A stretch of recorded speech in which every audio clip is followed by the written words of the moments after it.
ketika undangan, misalnya undangan itu katakanlah habis kisah ya, saya berharap ambil alih sekali mic itu, naik ke atas panggung, karena babin pun saya perintahkan bila perlu rame-rame berdiri di atas panggung, sampaikan himbauan ya.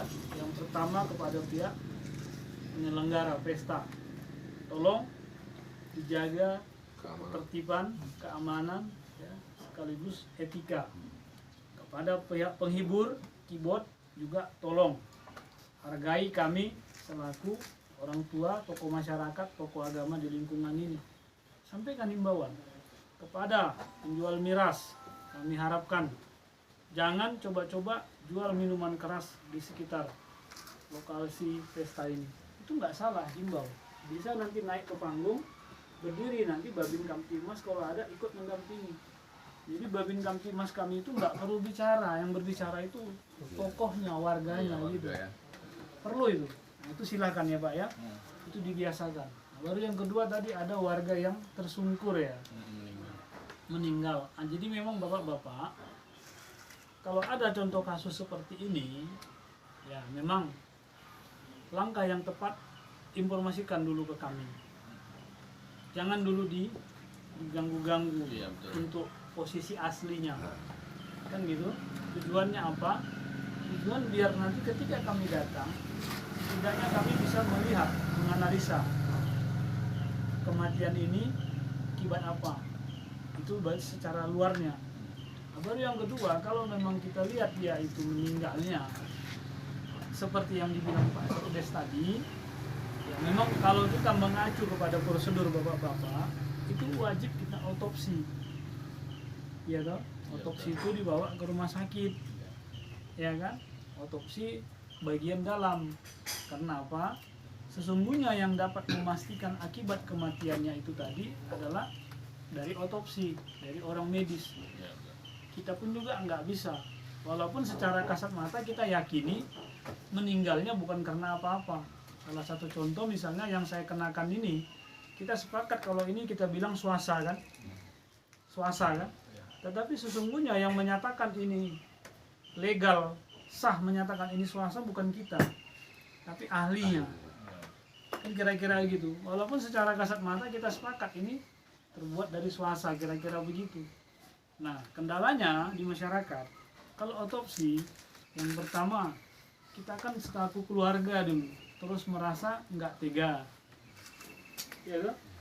Yang kedua, kita berpikir biaya, memang betul biayanya ada.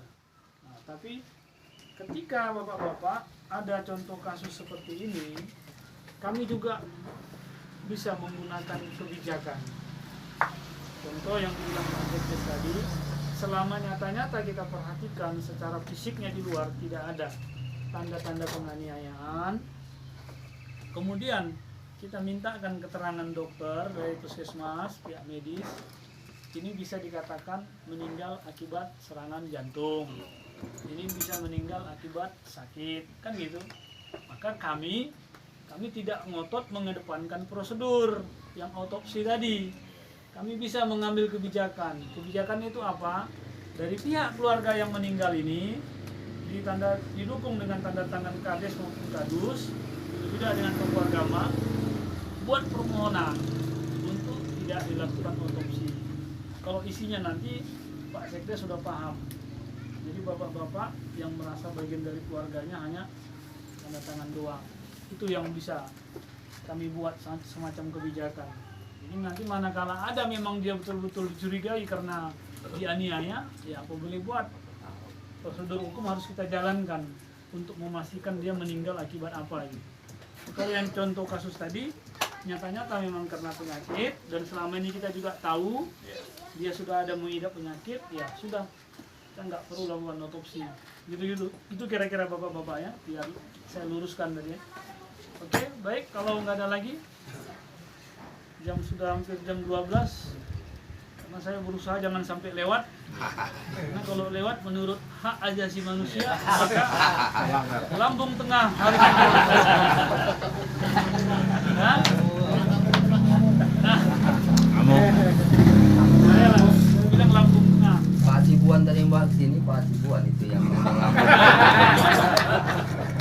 Kalau Pak Hasibun dengan jumlah bilangan kita ini belum seberapa. Yang bawa kita kemari dia lambung tengah urusannya. Ada lagi Bapak-bapak? Orang tua saya yang di sana Pak, ada yang mau disampaikan Pak? Ciri-ciri pengguna narkoba itu kayak mana Pak? Ciri-ciri Orang yang menggunakan narkoba.